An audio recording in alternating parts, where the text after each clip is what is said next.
the latest in the possession of the Ombudsman? Latest po yung 2024? Yes, Your Honor. So wala pa po yung 2025?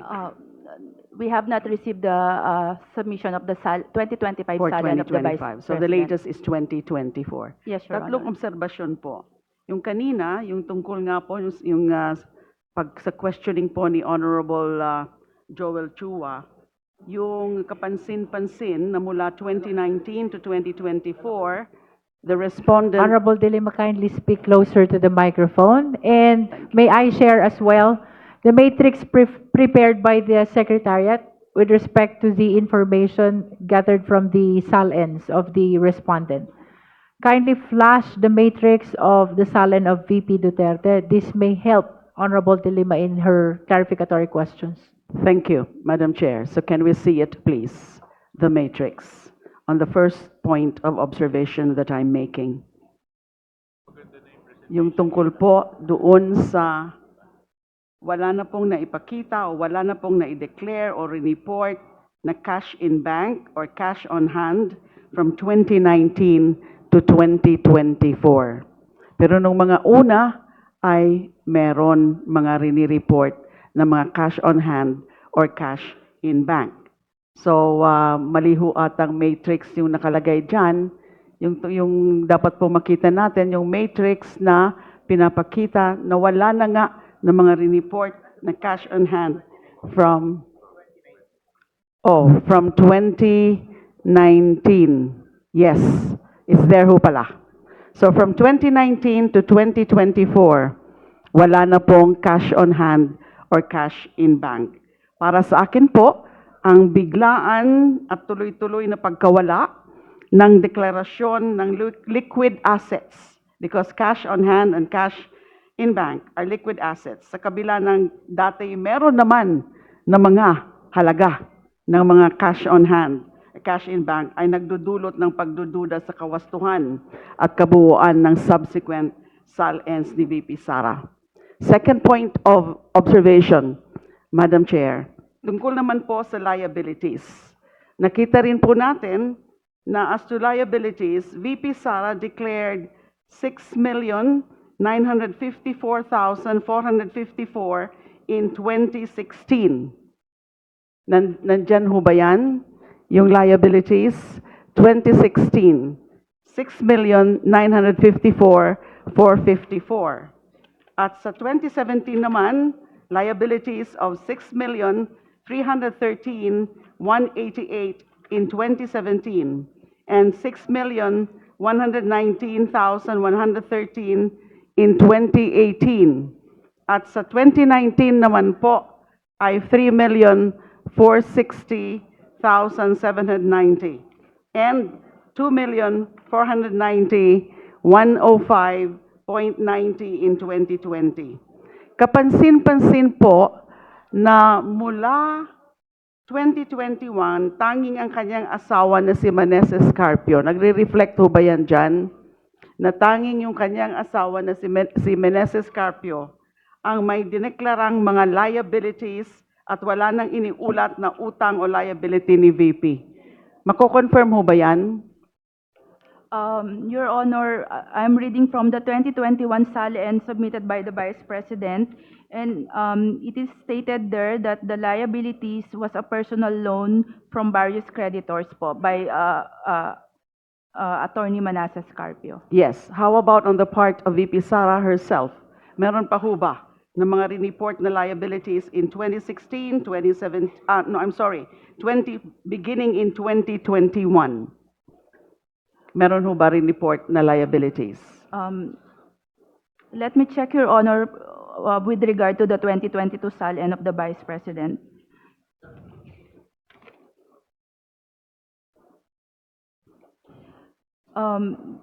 Based on the submitted 2022 SALN of the Vice President, the liabilities stated or declared therein was a personal loan of Manasseh Carpio. That's all, Your Honor, for the 2022. Meneses Carpio. How about 2022?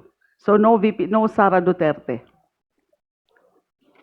For the 2023 SALN, Your Honor, Based on the submitted SALN by the Vice President, the liabilities declared therein was a personal loan of Manasseh Carpio, Your Honor. Again, of Maneses Carpio and not Sara Duterte. 2024, please.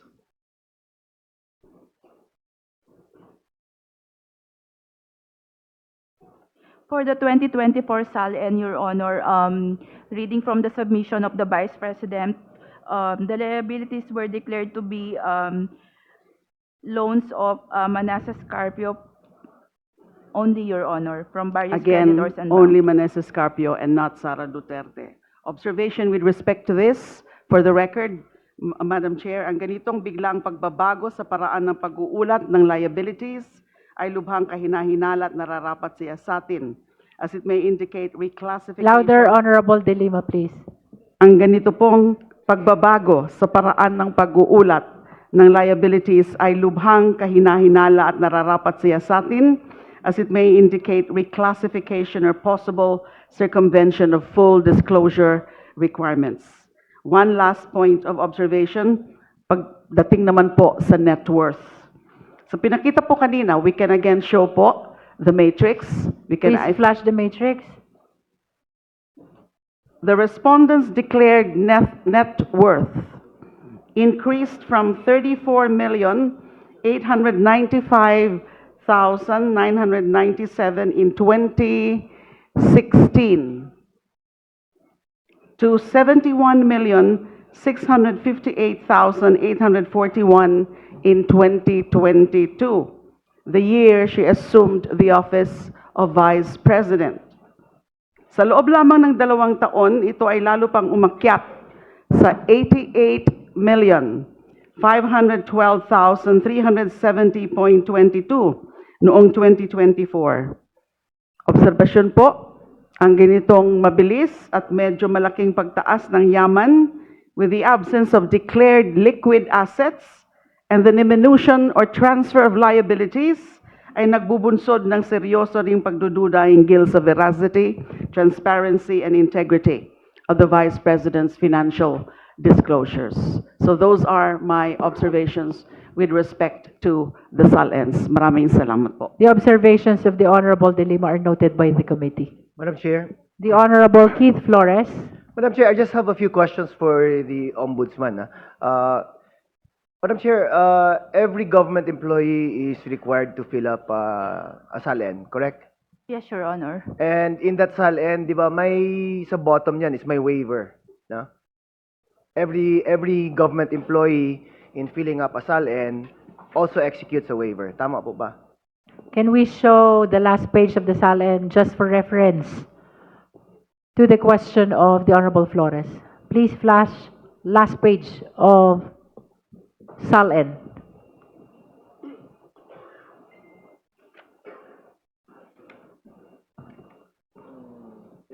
Attorney Batu? Your Honor, I'm reading the 2024 SALN, the last page of which reads, I hereby certify that these are true and correct statements of my assets, liabilities, net worth, business interests, and financial connections, including those of my spouse and unmarried children below 18 years of age living in my household, and that to the best of my knowledge, the above enumerated are names of my relatives in the government within the fourth civil degree of consanguinity or affinity.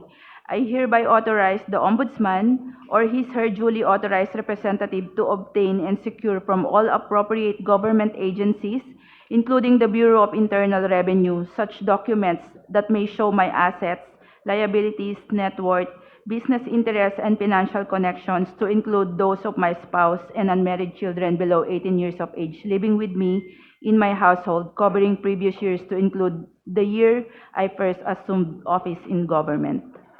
So yan nga. But that applies to all, di ba? All government employees. Yes, Your Sa Honor. standard siya in all SALNs na Yes. sinasubmit. Yes, Your Honor. Now, yung second paragraph kasi it says na it authorizes the Ombudsman to conduct an investigation or something like that, no? Tama ba? Or to look into. Oo. To gather documents also. Yung second paragraph pa.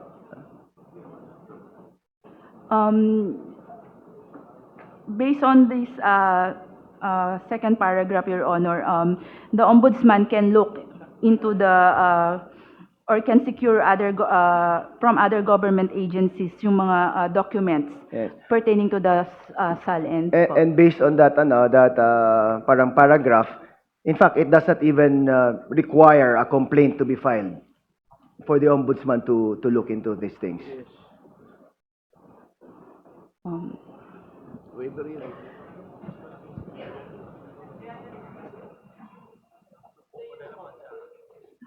Yes, Your Honor, because it's included in our functions that we can conduct a motu proprio investigation. Who's with you, Attorney Bato? I'm with Assistant Ombudsman Armando Sanchez Jr., Your Honor.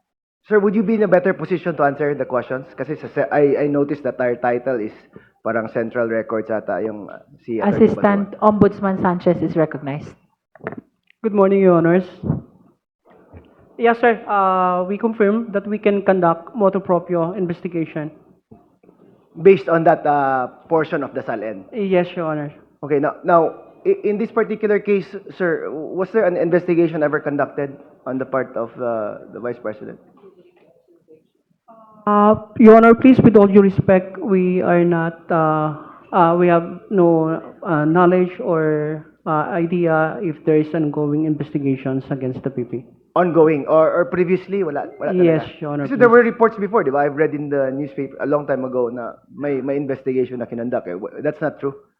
You're not confirming it. Honorable Flores is reminded to confine the questions to what appears in the SALN, subject matter of the subpoena. It's just related to the waiver, madam. Anyway, I'll withdraw that question. No?